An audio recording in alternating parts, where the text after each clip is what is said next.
ಅಮ್ಮ, ನನ್ನನ್ನು ಕಾಪಾಡಮ್ಮ, ಇಲ್ಲಿ ನನಗಿರೋದಕ್ಕೆ ಸಾಧ್ಯನೇ ಆಗ್ತಾ ಇಲ್ಲ ಹೀಗಂತ ನಿಶಾನ ಕೊನೆಯದಾಗಿ ತಾಯಿಯ ಬಳಿ ಕರೆ ಮಾಡಿ ನೋವನ್ನ ಹೇಳಿಕೊಂಡಿದ್ರು. ಈಗಲೂ ಆ ಹೆತ್ತ ತಾಯಿಯ ಕಿವಿಯಲ್ಲಿ ಆ ಆಕ್ರಂದನದ ನುಡಿಗಳು ಮಾರ್ಧನಿಸ್ತಾ ಇದೆ. ದೂರದ ಊರಿನಲ್ಲಿದ್ದ ನಿಶಾನ ತಾಯಿ ಜುಬೈದ ಆಟೋ ಹಿಡಿದು ಮಗಳ ಮನೆಗೆ ಓಡೋಡಿ ಬರುವಷ್ಟರಲ್ಲಿ ಎಲ್ಲವೂ ಮುಗಿದು ಹೋಗಿತ್ತು. ಹೌದು, ಕರಾವಳಿಯನ್ನೇ ಬೆಚ್ಚಿ ಬೀಳಿಸಿದ 22 ವರ್ಷದ ಫಾತಿಮತ್ ನಿಶಾನ ಅನುಮಾನಾಸ್ಪದ ಸಾವು ಪ್ರಕರಣ ಈಗ ಒಂದು ಹಂತಕ್ಕೆ ಬಂದು ತಲುಪಿದೆ. ಬಿಗಿದುಕೊಂಡಿದ್ದ ರಹಸ್ಯದ ಮುಸುಕು ಕೊನೆಗೂ ಸರಿದಿದೆ. 4 ವರ್ಷಗಳ ಹಿಂದೆ 100 ಕನಸುಗಳೊಂದಿಗೆ ನಿಶಾನ ಗಂಡನ ಮನೆಯ ಮೆಟ್ಟಿಲು ಹತ್ತಿದ್ರು.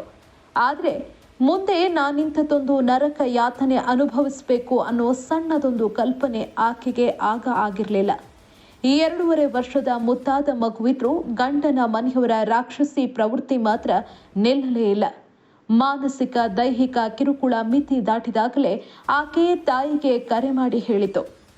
ಆದರೆ ಕರೆ ಮಾಡಿದ ಕೆಲವೇ ನಿಮಿಷಗಳಲ್ಲಿ ಆಕೆ ನೇಣು ಬಿಗಿದುಕೊಂಡಿದ್ದಾಳೆ ಅಂತ ಗಂಡನ ಮನೆಯವರು ಕಟ್ಟಿ ಹೇಳಿದ ಕಥೆಯನ್ನ ಪೊಲೀಸರಾಗ್ಲಿ ಸಾರ್ವಜನಿಕರಾಗ್ಲಿ ನಂಬೋದಕ್ಕೆ ತಯಾರಿರಲಿಲ್ಲ. ತರಾತುರಿಯಲ್ಲಿ ಮೃತದೇಹವನ್ನ ಹೊರಗೆ ತಂದಿಟ್ಟು ಯಾಕೆ? ಪೊಲೀಸರು ಬರುವ ಮುನ್ನ ಸಾಕ್ಷಿ ನಾಶಕ್ಕೆ ಯತ್ನಿಸಿತು ಯಾಕೆ? ಹೀಗೆ ಸಾರ್ವಜನಿಕರಲ್ಲಿ 10 ಅನುಮಾನಗಳು ಮೂಡಿದ್ವು. ನಿಶಾನ ಸಾವಿಗೆ ನ್ಯಾಯ ಸಿಗಬೇಕು ಅನ್ನೋ ಆಗ್ರಹ ಸಾರ್ವಜನಿಕ ವಲಯದಲ್ಲಿ ಕೇಳಿ ಬಂದಿತ್ತು. ತಾಯಿಯ ಕಣ್ಣೀರು, ತಾಯಿಯನ್ನೇ ಕಾಣದ ಆ ಹಸುಗೂಸಿನ ಅಳಲು ಪ್ರತಿಯೊಬ್ಬರ ಕಣ್ಣಂಚಲ್ಲೂ ನೀರು ತರಿಸಿತ್ತು. ಫೋರೆನ್ಸಿಕ್ ರಿಪೋರ್ಟ್ ಬರಲಿ, ಮರಣೋತ್ತರ ಪರೀಕ್ಷೆ ವರದಿ ಸಿಗಲಿ ಅಂತ ಆರಂಭದಲ್ಲಿ ಕಾಲಹರಣ ಮಾಡಿದ ಪೊಲೀಸರ ನಡೆಗೆ ಸಾರ್ವಜನಿಕ ವಲಯದಿಂದ ತೀವ್ರ ಆಕ್ರೋಶ ವ್ಯಕ್ತವಾಗಿತ್ತು. ಸಾವಿಗೂ ಮುನ್ನ ನಿಶಾನ ಆಡಿದ ಆ ಕೊನೆಯ ಮಾತೆ ಸಾಕ್ಷಿ ಅಲ್ವಾ?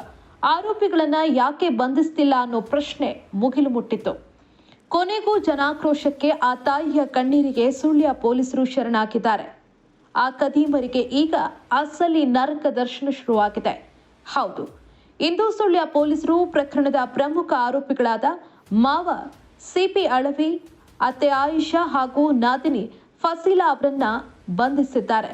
ಹೆಣ್ಣೊಬ್ಬಳ ಜೀವ ತೆಗೆದು ಅಮಾಯಕರಂತೆ ಡ್ರಾಮಾ ಮಾಡಿದ ಆರೋಪಿಗಳಿಗೆ ನ್ಯಾಯಾಲಯದ ಮುಂದೆ ಸರಿಯಾದ ಶಿಕ್ಷೆಯಾಗಬೇಕಾಗಿದೆ. ಹಸುಗೂಸನ್ನ ತಾಯಿಯಿಂದ ಅಗಲಿಸಿದ ಆ ರಾಕ್ಷಸರಿಗೆ ಕಠಿಣ ಶಿಕ್ಷೆಯಾಗುವವರೆಗೂ ಹೋರಾಟ ನಿಲ್ಲಬಾರದು ಅನ್ನೋ ಆಗ್ರಹ ಕೇಳಿ ಬರ್ತಾ ಇದೆ.